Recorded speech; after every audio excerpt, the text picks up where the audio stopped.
Thank you all for being here. I'm glad to share the stage with some incredibly inspiring women.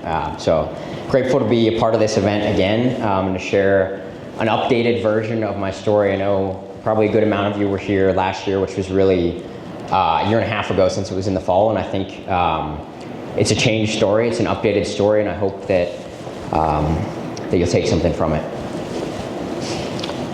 How do you find the hope to carry on, or the courage to carry on, when it seems like all hope may be lost? I shared this story last time, and I think it's important. It's old now, but I think it sets the stage. Coming into college, came off of a really good senior year of high school. My fall cross-country season, I never lost a competition in my home state.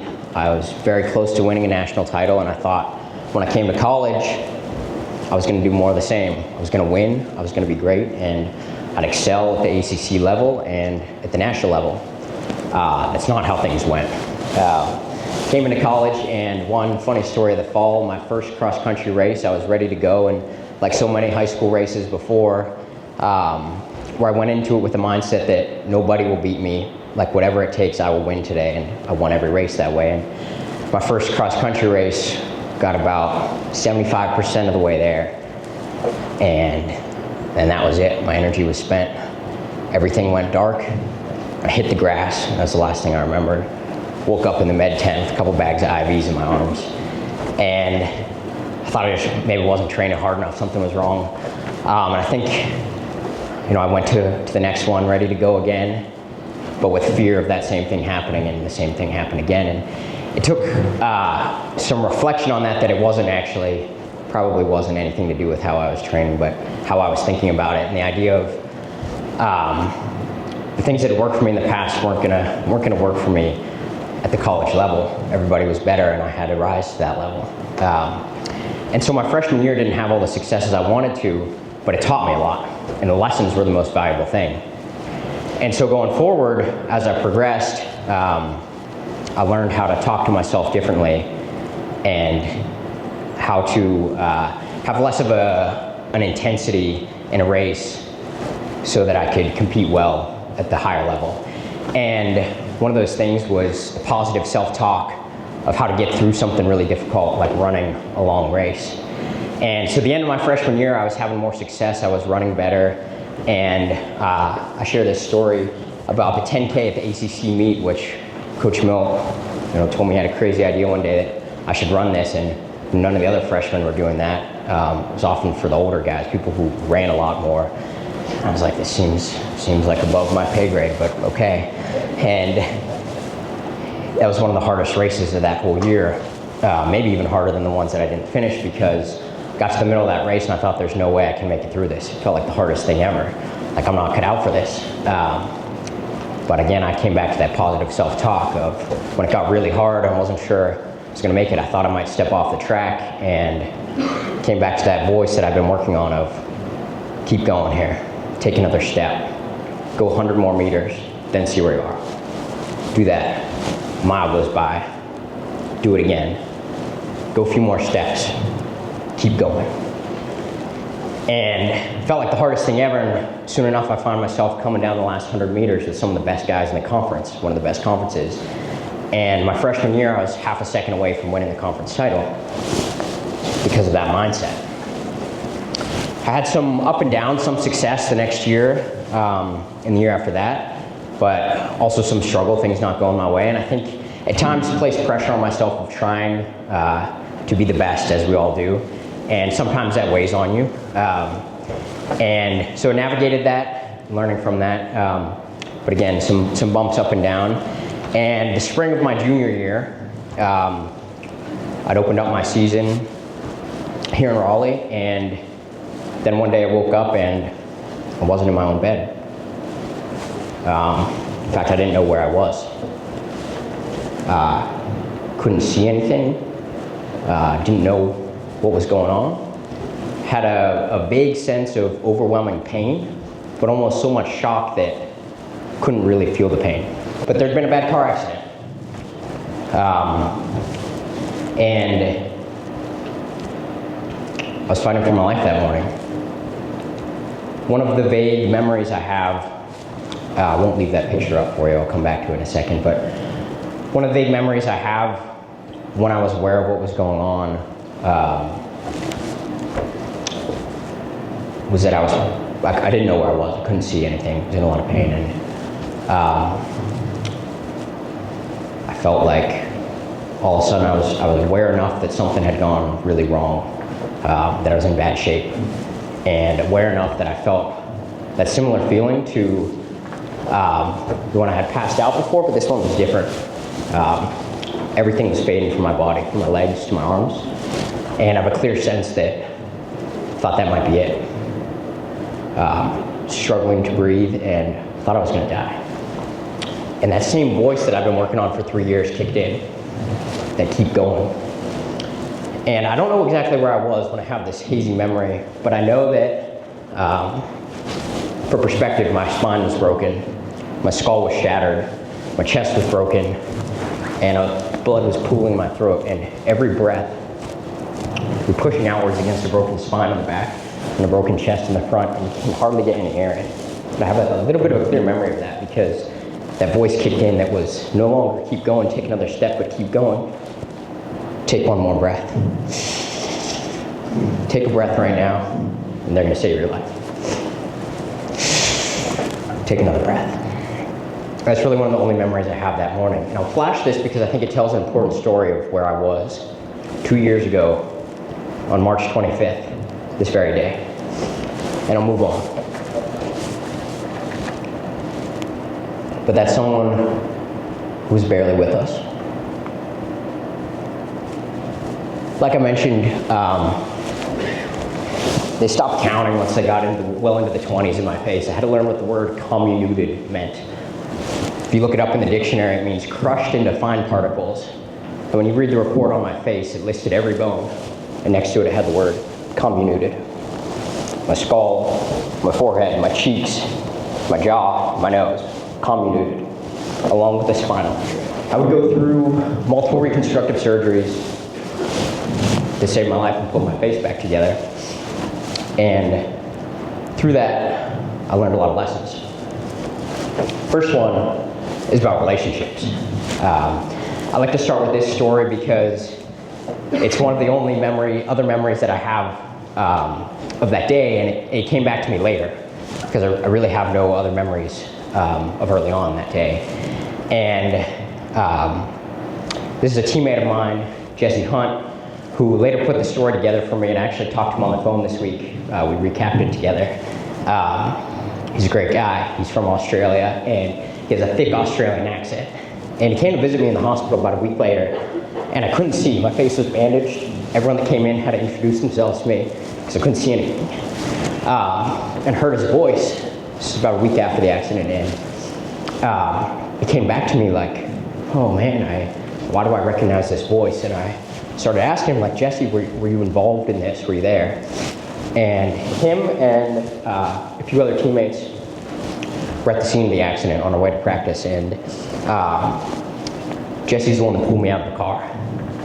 He saw it all happen, pulled me out of the car, and he sat with me in the ditch after he called the ambulance. And it's funny hearing his story. He's holding me in his lap, my face visibly crushed in, realizing that something is really, really wrong. Like, this guy needs a hospital right now, or he's not gonna make it. And I don't have any memories of him holding me or the scene or anything, but I have this vague memory of him talking to me.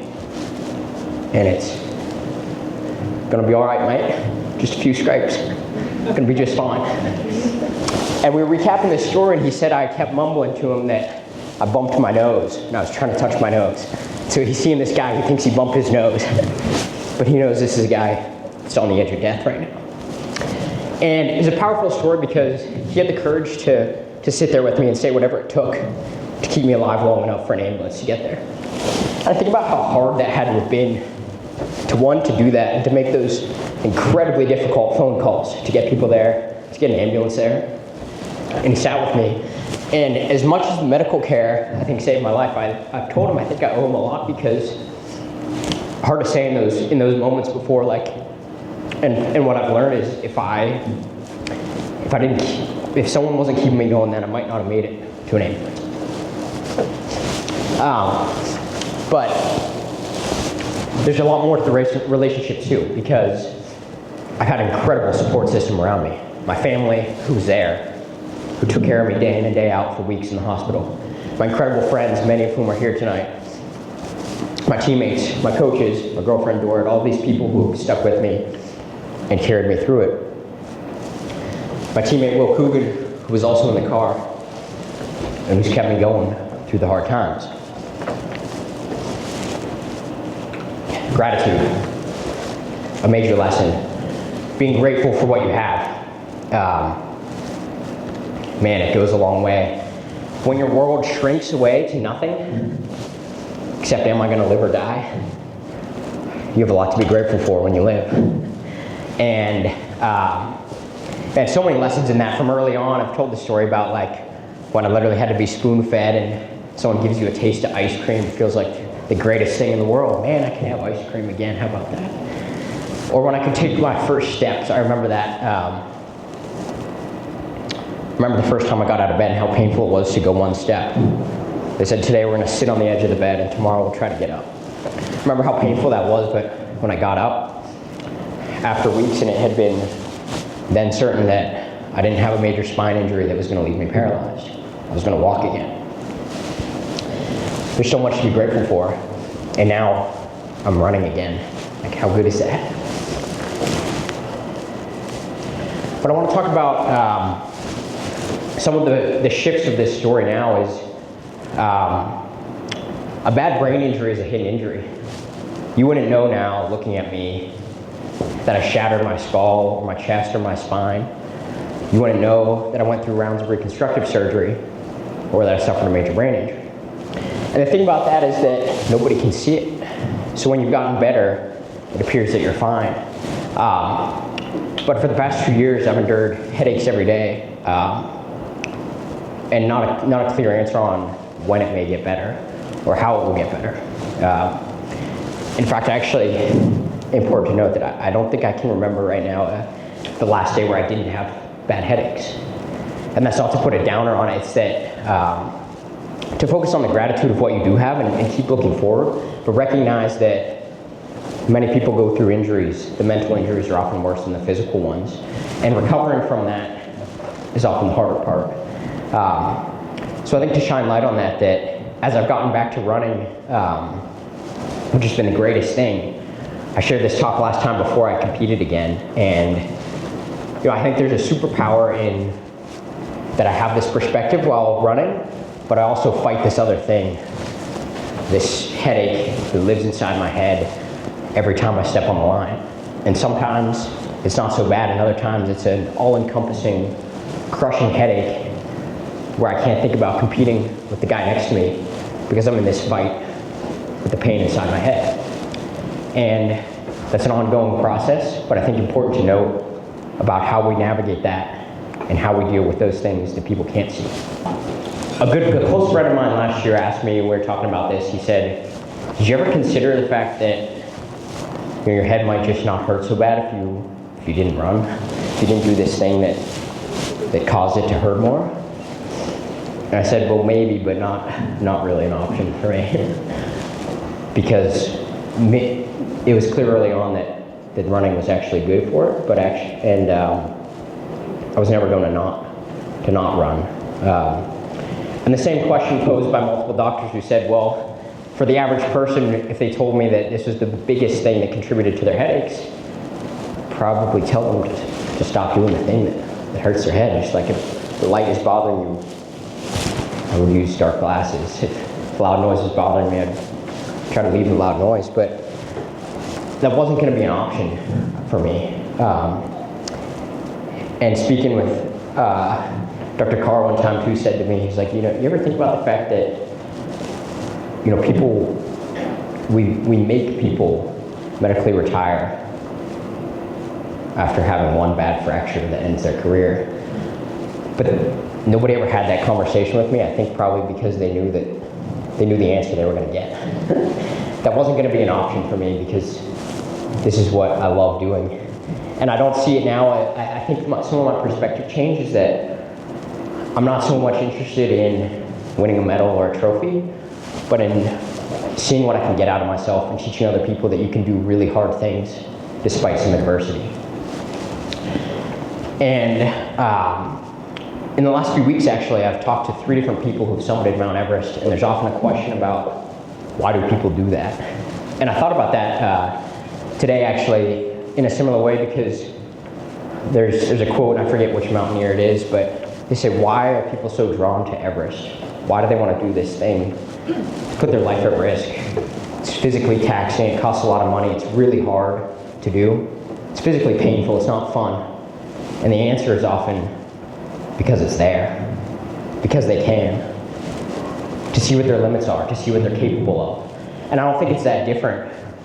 Why do I want to go run 4 minutes in a mile? Why do I want to win a race? Why do I want to see what my limits are?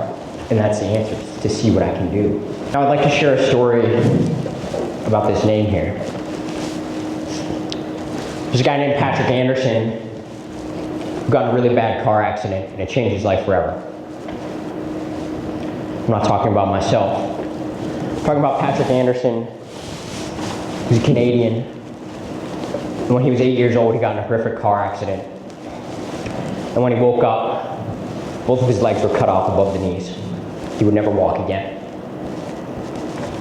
But a year after the accident, he was determined to get back to regular life, to get back to sports, to playing with other kids.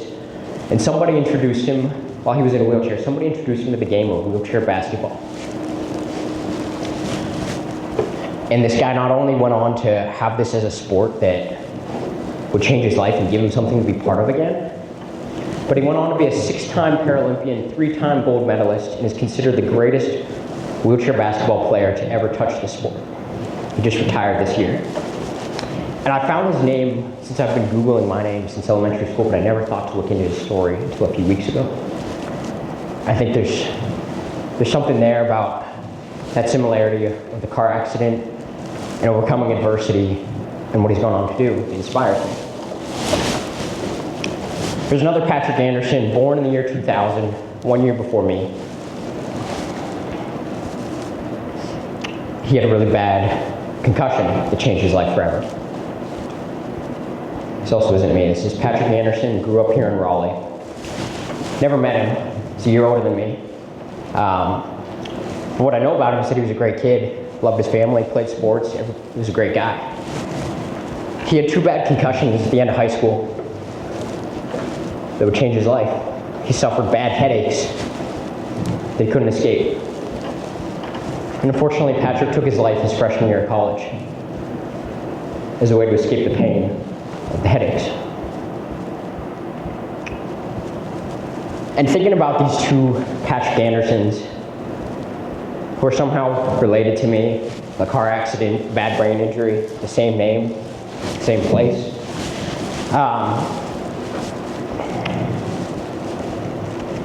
There's definitely a lot to think about there. But I think the message with the second Patrick Anderson is recognizing how hard these things can be and how important talking about it, sharing stories, and supporting people with serious injuries is.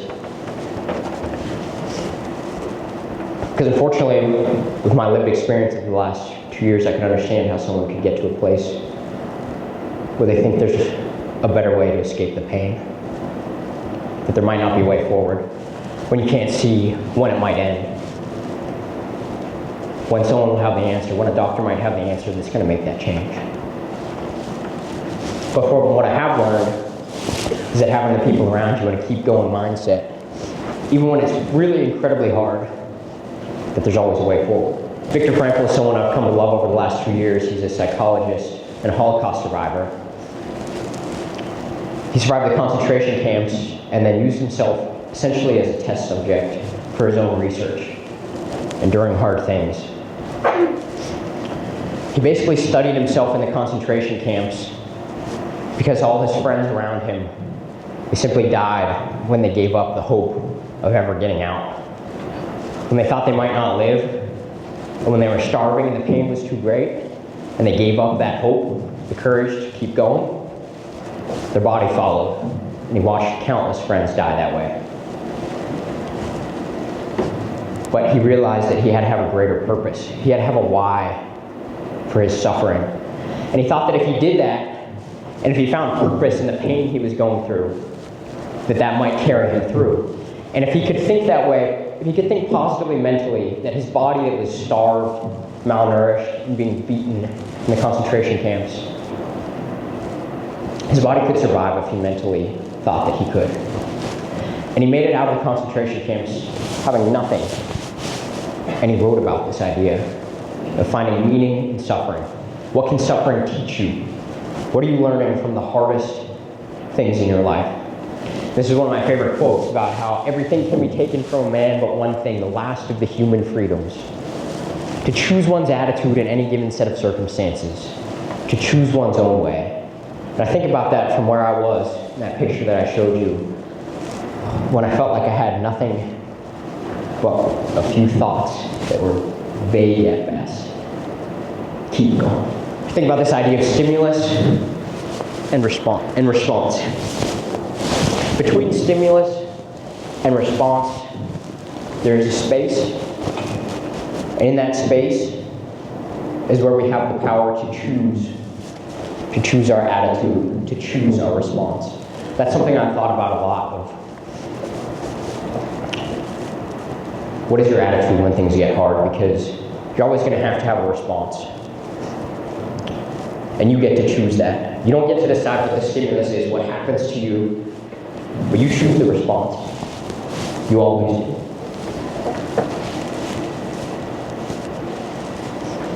I'd like to share a story about the surgeon who put my face back together. His name is Dr. Matthew Miller, and his junior year of college, he got in a bad bike accident. He wrecked his bike going down the road head-on with a car. It shattered his skull and it broke his arm. Much like my accident. And he was on the Blue Ridge Parkway, sort of in the middle of nowhere, and pretty much everything had to go right for somebody to get a cellular connection to call one ambulance, a volunteer ambulance that was 20 miles away. One volunteer guy happened to be in the department that day. Took the ambulance out to get him. Realized there was no way he was going to get this guy to a hospital alive. Had a satellite phone. He ran up to the top of the mountain, called in air support for a helicopter, and said, if you don't get here as soon as possible, this guy's going to die. They got the helicopter there. The one guy who happened to be in the car behind him was a doctor. They knew how to trach him to get air into his neck.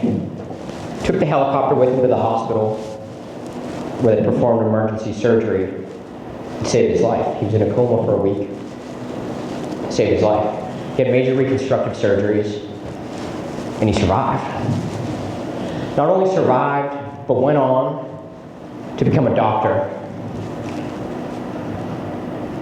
To come here to UNC to head the department of facial reconstruction the year before my accident. And he's the guy that put my face back together. Give me a second chance at life. And I've become friends with this guy because I'm inspired by his story as well. And he said this to me one time. He said, Patrick, never forget that you create your own luck. Sure, great medical attention that took care of you, that helped save your life, all of those things.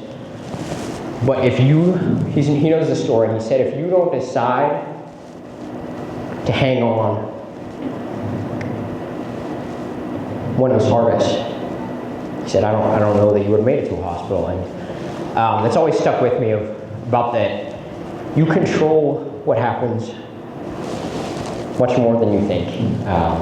You have a lot more control over your response than you realize. And through the lessons of this accident and running, I've come to learn that you can control what happens so much more than you realize. You can control how you think, and that's often all you need. This is another quote that I love. It said, I'm not what happened to me, I'm what I choose to become. I think you can get caught up in how rough this could be. It's not fair that I have to deal with this. It's not my fault. But that doesn't get you anywhere. And I think coming to terms with that and accepting it is a way better place to be. And instead of fighting all of those headaches that I have a lot of the time, I've tried to come around to a different view of it. And oftentimes it feels like a fight, especially in a race. I'm fighting this thing. And sometimes it beats me, and that sucks when it does. But I've tried to invite it in more as a friend. Like, this thing's gonna be here with me. Might as well become friends with it, right? And if it's gonna be here, how can I work with it? How can I understand it?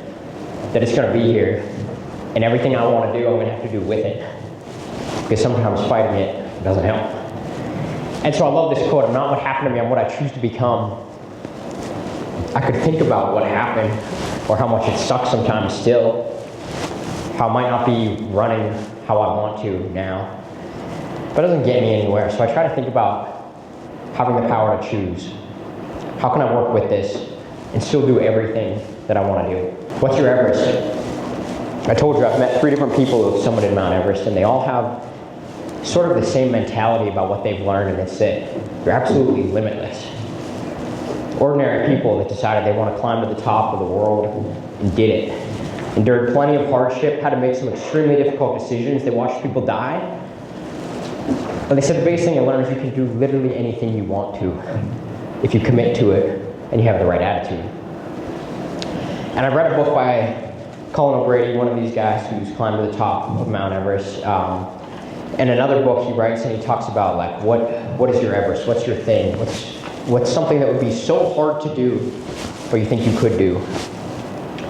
And a year ago, I wrote down, when I still wasn't sure how well I was going to be able to run, all right, 4 minutes in the miles, maybe that's not a lifetime Everest, but in the next 2 years, can I get back to running that well? Can I get back to running better than I ever have in my life? That, to me, that seems like a reasonable thing. And I'm happy to say that this year I broke 4 minutes in the mile, which was a lifetime goal. And thank you.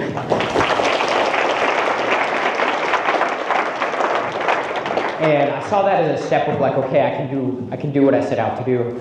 And that doesn't mean that I'm where I want to be or that things have gone as well, because I've had plenty of losses. I've lost the fight with these headaches more times than I've won. And I'm still far from being the athlete that I think I can be and that I once was and think I can get back to being. But I see that as one step in the right direction of set a goal and go after it.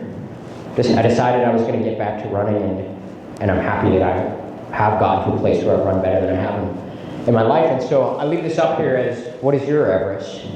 Like, what is something that seems like it would be so incredibly hard to do? Think about it. Maybe write it down, and then go do it.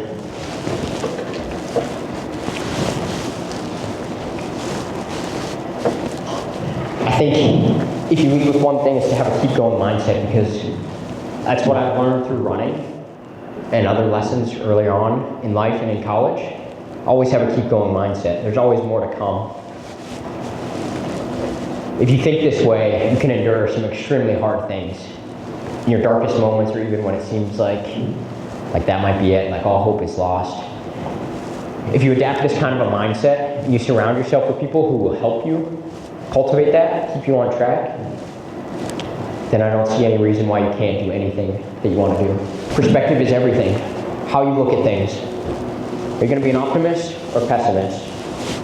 Because I'll choose to be an optimist every single time. Surround yourself with people who will take care of you like family. Try to have an optimistic perspective in everything you do. Have gratitude for what you have now, realizing that it can go away in an instant. And always, always keep going. Thank you.